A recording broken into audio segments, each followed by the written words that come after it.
Our deepest fear is not that we are inadequate. Our deepest fear is that we are powerful beyond measure.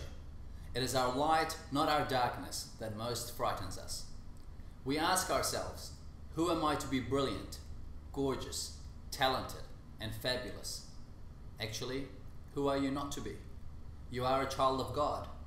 Your playing small does not serve the world. There's nothing enlightened about shrinking so other people won't feel insecure around you.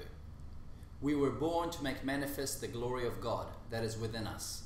It is not just in some of us, it's in everyone. And as we let our light shine, we unconsciously give other people permission to do the same. As we are liberated from our own fear, our presence automatically liberates others. What a beautiful piece. Ask most people where this piece is from, and many will tell you that it is from a speech given by Nelson Mandela.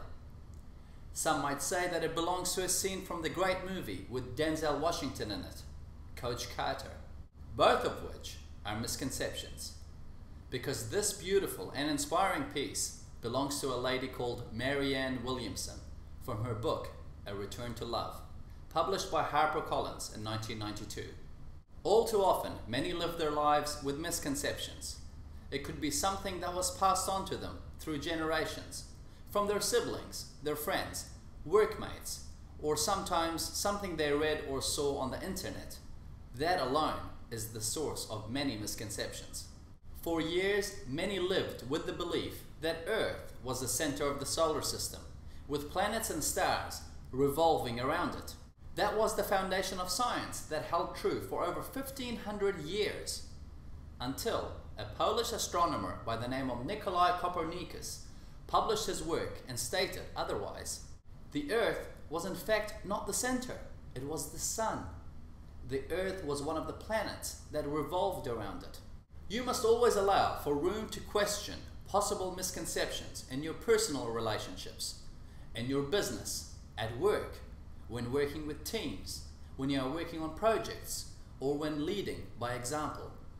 When it comes to misconceptions, you may not be able to control how others think, but you can certainly choose to challenge any assumption. Keep your mind open. This fool will turn the whole science of astronomy upside down, they said of Copernicus. For years, this thought was not accepted. It was forcefully rejected.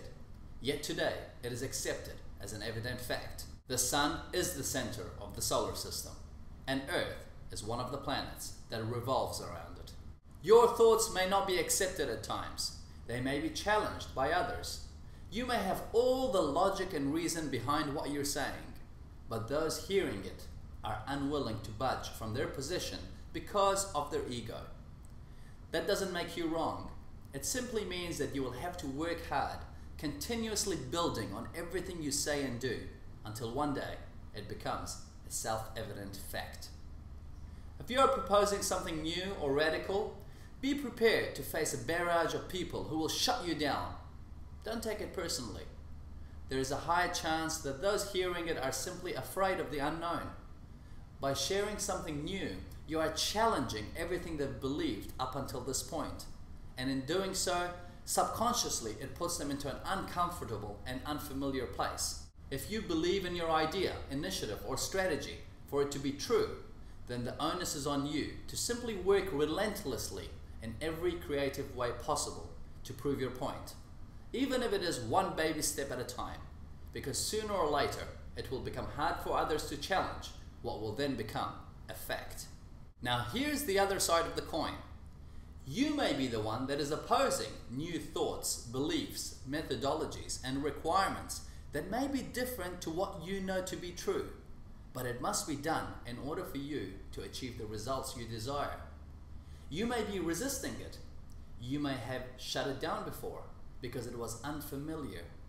You may have not paid attention because it was not in line with what you thought was correct. I work with many individuals and groups around the world. When I'm hired in to consult them, I sometimes hear them say, "This is how we've always done it." A simple question that derails their thoughts and often begins our examination is, well, why? The lives of many are often run by misconceptions. Be aware of it. Be aware of lazy thinking and unexamined assumptions. Saying things like, "This is how we've always done it," isn't really a good enough answer. If you find yourself doing it, catch yourself out. What misconceptions are you living by? What misconceptions are you working by? Start by challenging the misconceptions that are holding you back in life. You will be amazed by the world of opportunities that will open up to you. My team and I would love to hear from you, your thoughts, your questions, your experiences, and your breakthroughs. Until we meet in person, get inspired, get informed, and get going.